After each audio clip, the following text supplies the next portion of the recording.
បងប្អូនជនរួមជាតិជាទីស្នេហាឥឡូវនេះយើងបានមកដល់ដីស្រះដែលយួនបានជីកយករបស់ប្រទេសកម្ពុជាយើងដោយមលោបទៅលើដែនតំបន់សនេះសបញ្ជាក់ថាយួនបានមលោបលើតំបន់សរបស់ប្រជាណាចក្រកម្ពុជាមែនវិរៈភាព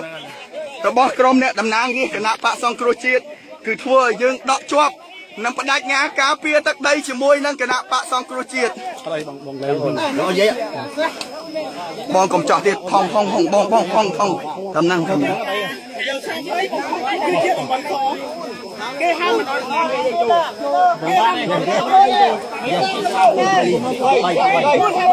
បាយអាស្រាប់7ឥឡូវគេជីកថ្មីនេះខាងភៀកគីវៀតណាមនេះទឹកដីខ្មែរយើងចាបង្ហាញដីខ្មែរយើងខ្មែរយើងបងប្អូនណាអូនបានត្រូវទៅរួបរวมសាមគ្គីគ្នាដើម្បីការពារទឹកដីយើងឲ្យបានគង់វង្សជ័យយោប្រជាណាចក្រកម្ពុជាជ័យយោគណៈបកសង្គ្រោះជាតិជ័យយោកម្លាំងសាមគ្គីប្រជាប្រដ្ឋខ្មែរខ្មែរត្រូវតែការពារដីខ្មែរមើលបងមីវ៉ាន់ទីបងមីវ៉ាន់ទេបាននេះគឺសកម្មភាពអាដាមម៉ៅមនីវ៉ាន់ជាយាមឡើងពីស្រះដែលយួនជីកហើយខ្ញុំក៏ត្រូវបានយួនរុញច្រាននិងចង់រោវាយខ្ញុំ2 3ដងដែរសូមបងប្អូនប្រជាពលរដ្ឋខ្មែរផ្កាប់មុខជាមួយគណៈបកប្រជាជនងើបឡើងការពារទឹកដីខ្មែរ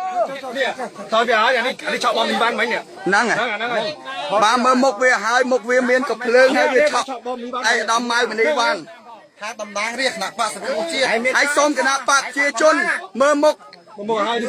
យួនហើយដែលវាហ៊ានមកប៉ះអាដាមតំណាងរាជខ្មែរបានអ្នកឯងហ៊ានធ្វើបាបខ្មែរយើងមិនអត់ទោសឲ្យអ្នកឯងទេហើយសូមកុំចង់លោបពៀនដីខ្មែរត្រូវគោរពច្បាប់អន្តរជាតិខ្មែរអត់ទុកឲ្យយួនបានធ្វើអីស្រាចិត្តទេ